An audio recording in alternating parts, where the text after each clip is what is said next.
What did ancient humans do at night? That's one of those questions where you sit there and you think about it before bed, and then you wake up the next day and you completely forgot that you thought about that. Tonight, when the sun goes down, you're going to flip a switch. Light will flood the room and you won't think twice about it. But for 99.9% of human history, that switch didn't exist. When the sun I set, always think about that. You know how fucked up our brains are? Like, you know how actually messed up our brains are, our brain chemistry? You're not meant to see light after 6 p.m. You're just not meant to see light after 6 p.m. Like, it flips off your brain. You're not supposed to be awake at that time.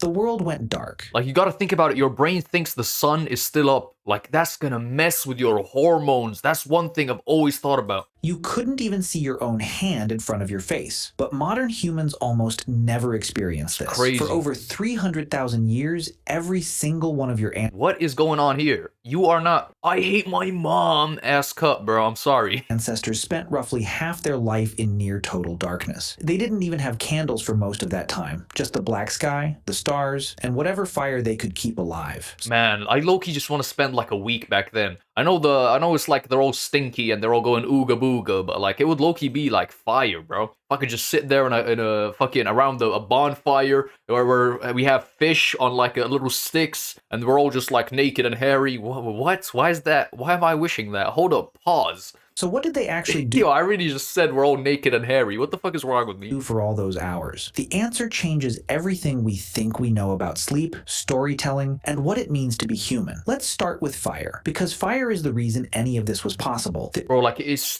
something so deeply ingrained in us. Like, genuinely, when you sit with people around a fire, this is what I mean to say. Forget that naked and hairy shit. I don't know what I was talking about. But, like, when you sit with people next to a bonfire, like, everything else just disappears. Oh, you're in the moment. You get what I'm saying? You're in the moment. It feels so primal. Like, it feels like you're a tribe. You get so close to those people. Like, genuinely, just go out with your friends one night, go to the forest, and just, that sounds like it could go south very quick. But just light a fire, man, and go, like, bring barbecues or some shit. It's therapeutic. Earliest solid evidence of humans controlling fire comes from Wonderwork Cave in South Africa, roughly 1 million years ago. But fire didn't just keep people warm. Fire completely restructured the human day. Before You know what's actually insane? We are like equally as intelligent as these people 1 million years ago. So imagine your friend, like back in the day, like 1 million years ago, literally the same exact intelligence. Like imagine you threw him 1 million years back. That's how they thought. That's insane. Like they didn't know. They didn't have Roblox. They didn't have Clash of Clans.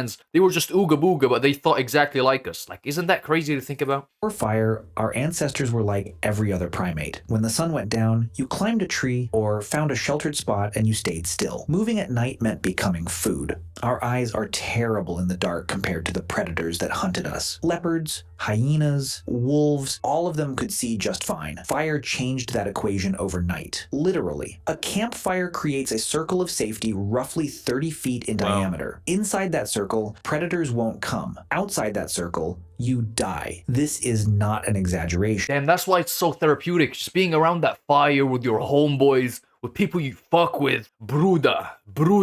You know what I'm saying? I just use German, bro. I'm watching too much Oni Pixel. Anthropologists studying modern hunter-gatherer groups have documented that people who wander away from the fire at night are significantly more likely to be killed by predators, even today. But here's what's fascinating. Fire didn't just protect humans at night. It gave them something they'd never had before. Extra hours. Think about this. Before fire, the useful day ended at... Oh shit, yeah. So we've had like light, but like you staying up at 2 a.m. or 4 p.m., bro, you don't realize how bad that is for you, gang. Like, you're not really meant to do that unless, like, you're getting attacked by a bear for 4 hours. Like, you need to sleep, man. People be taking it so lightly. Sleep is the #1 thing that makes people unhealthy. Sleep right, because your tomorrow's gonna be fucked, and the day after is gonna be fucked. Like, fix your cycle. Sunset. That's maybe 12 hours in summer, as few as 8 in winter. Fire suddenly added 2 to 4 usable hours to every single day. And over thousands of generations, those extra hours changed our species. In 2014, anthropologist Polly Wiesner published a study in the Proceedings of the Polly Wiesner needs a haircut. I know I shouldn't be speaking, but goddamn. National Academy of Sciences. She spent years recording conversations among the Jew/Huansi Bushmen of the Kalahari Desert. One of the last There's like tribal Jews? I never knew that. Groups on Earth still living something close to the original human lifestyle. She found was striking. During the day, about 80% of conversations were practical. Who's hunting where? Which plants are ready? Complaints, logistics, economic negotiations. Daytime talk was work, but at night around the fire, the entire character of conversation changed. At night, 81% of conversations were stories, tales of people in like that would be so cool. Bruda, that would be so cool. Just around the bonfire with the boys, you all got food, you're all filled up, you're all filled up, pause. But like you went out, you gathered, you killed a mammoth, you sat around that circle and you're just telling stories. There's something beautiful about that, bro. Like fuck the phones, fuck that shit, man. Go camping with the boys. Like it's actually lit. distant places, adventures, myths about the origins of the world, jokes that made the whole camp laugh. Weisner argued that firelight conversation is where human culture was born. The campfire was the original theater, the original classroom, the original church. It's where humans learned Bro, goosebumps right now. I got goosebumps. to think beyond the immediate present and imagine things that don't exist That's yet. beautiful. It's where we became us. But the night wasn't just about stories around the fire. There was something else happening, something that scientists only rediscovered in the last 30 years. You were not designed to sleep the way you sleep right now. In 2001, historian Roger E. Kirch published a paper that changed sleep science. He had spent 16 years digging through historical records, and he What the fuck was he digging through? Was he looking for the One Piece? 16 years? 16 motherfucking years? What were you doing, bro? found something nobody expected. Over 500 references, spanning centuries, prayer books from the 1400s, court records, diaries, medical texts, letters from ordinary people, even passages in Homer's Odyssey. All of them mentioned the same thing: first sleep and second sleep. Before the industrial age, people did not That's what people in Asia do, bro. They have like midday naps. That's so crazy to me. Like the whole country basically shuts down at 12 and they all have like an hour 30 nap. I can never have naps unless like I literally had no sleep for weeks. I can never just sleep and then not just sleep 8 hours, bro. sleep in one continuous block. They went to bed shortly after sunset, slept for about 4 hours, then woke up. They stayed awake for 1 to 2 hours in the middle of the night. Then they went back to sleep for another 4 hours. That's the thing, and everyone wakes up differently. I've thought about this so much, bro. REM sleep, you know why it's like 60 minutes and then you wake up a little bit? There's a span where you're like more alert. They found out that in tribes, people have different times where they're more alert during their sleep. Isn't that crazy? Like you're meant to be sort of alert. So for example, if you're fully awake, at least one person in the tribe is awake enough. So if the whole tribe got attacked, you'd wake up. Like that's crazy, man. Evolution is actually so beautiful.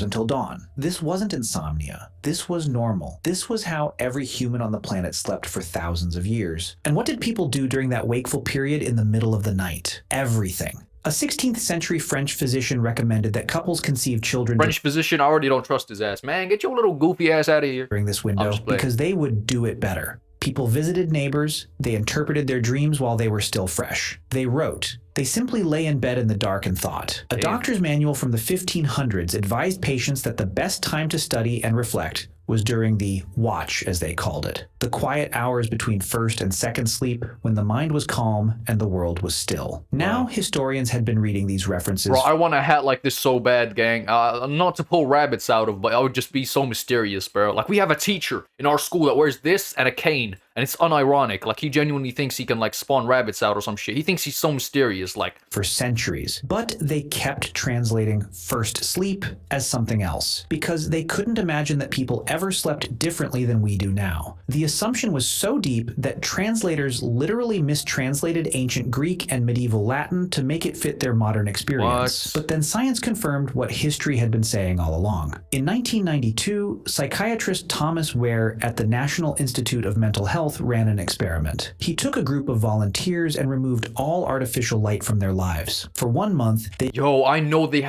felt the benefits so quickly. You sleep better, you wake up better, you feel more alert, you wake up feeling more energetic. Like just past 10, let me give y'all a piece of advice. Past 10, no screens at all, no light, everything goes off at 10. It should be much earlier than that, but keep it at 10. And trust me, your life will get so much better. The moment you fix your sleep, everything else revolves around it. experienced 14 hours of darkness every night, just like our ancestors would have before fire extended the evening. Wow. Within weeks, every single participant settled into the same pattern. 4 hours of sleep, 1 to 3 hours of quiet wakefulness, What? then 4 more hours of sleep. Nobody told them to do this. Nobody suggested it. Their bodies just did it, as if some ancient program had been waiting inside them the whole time, Yo. buried under centuries of artificial light. Yo, I love this video. This feels like I'm learning so much like deep things about myself, bro. Like I'm reading myself better. Tell me how they felt though. How did they feel? Did it change their life? Did they feel more energetic? Did they feel better?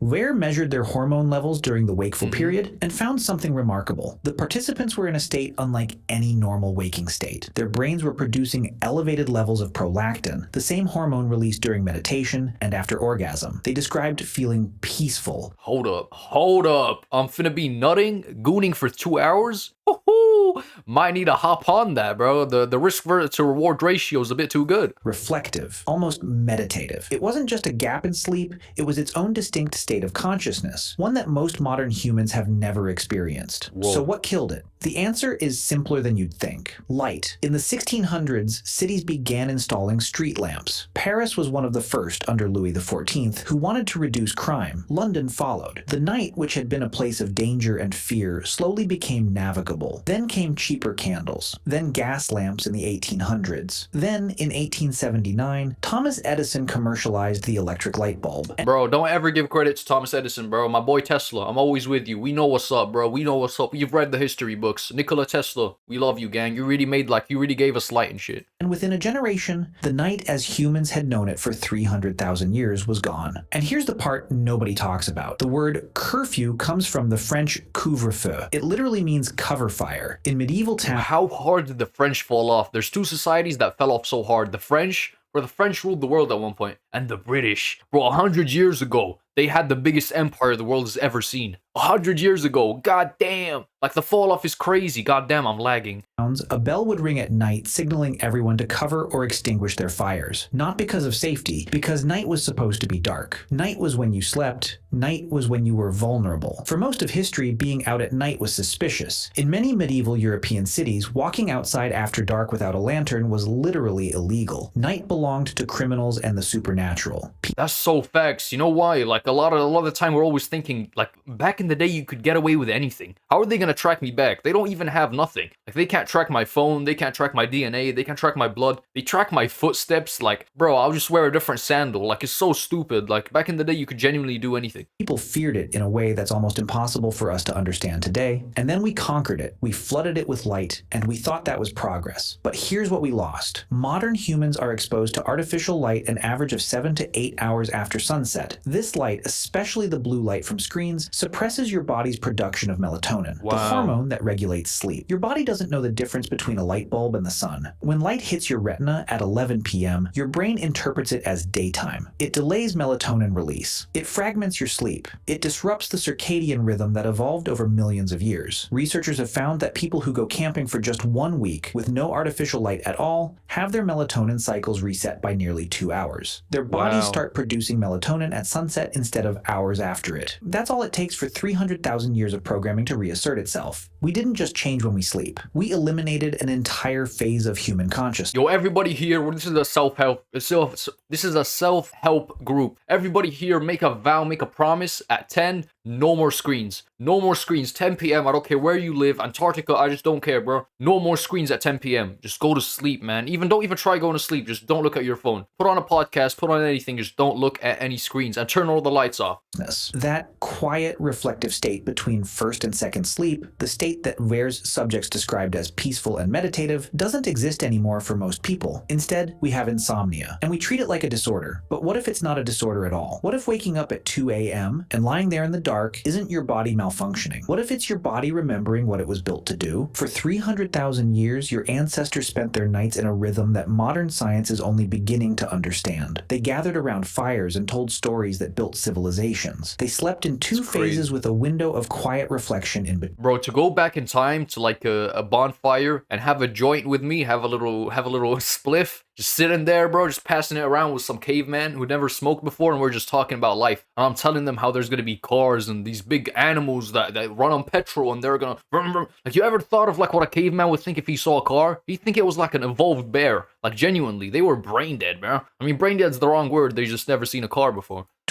They lived in darkness so complete that the Milky Way wasn't something you had to drive to a national park to see. It was just the sky. And every night when they woke in the dark between first and second sleep, they lay there in silence and thought about their lives, their dreams, and the world they would wake up to in the morning. We traded all of that for a light switch, and most of us never even knew it was gone. Bro, that's beautiful. W video, what the fuck? Yo, did I subscribe to YouTube Premium? What's going on, bro?